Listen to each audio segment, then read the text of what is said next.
QWERTY, le bon prof au bon moment. Là, on a vu tous les outils pour dessiner.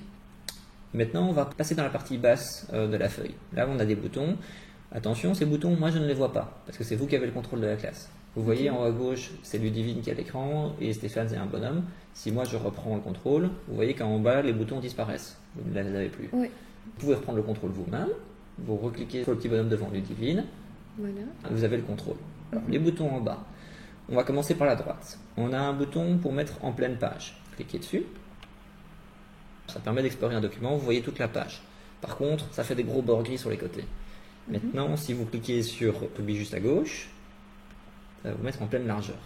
Là, on ne voit pas toute la page, par contre, on n'a plus les bords gris sur les côtés, ça fait qu'on a plus de place pour pouvoir écrire et travailler dans de bonnes conditions. À gauche de ça, vous avez un slider pour pouvoir zoomer et dézoomer. Oui. Voilà, ça zoome, ça dézoome.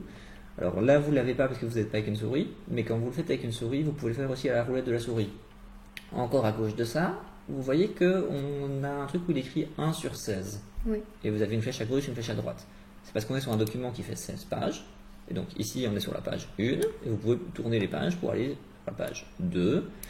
Et puis la page 3, et ainsi de suite. Et si on revient en arrière, vous allez voir, on revoit ce qu'on avait écrit sur les pages précédentes. Voilà. Et maintenant, on va aller tout à gauche. Là, vous avez une icône avec un nuage et une flèche. Oui. C'est l'icône du cloud. Si vous cliquez dessus, vous allez pouvoir importer un document. Ça, c'est important parce que c'est comme ça que vous allez pouvoir travailler concrètement avec vos élèves. Est-ce que vous avez un document que vous pouvez importer?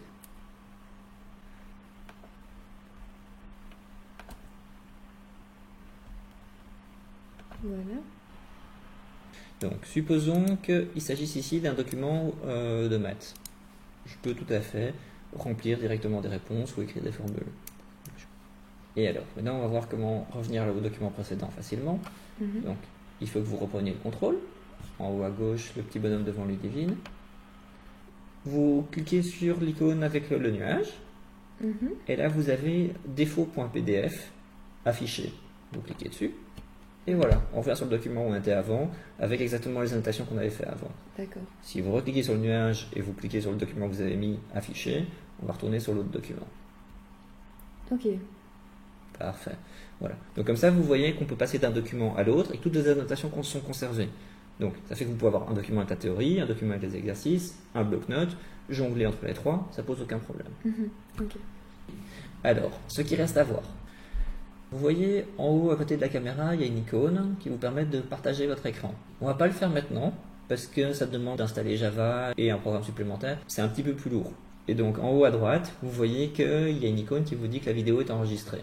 C'est super important.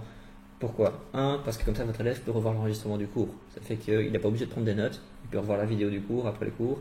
Je vous assure que la veille de l'examen, c'est vachement cool pour l'élève.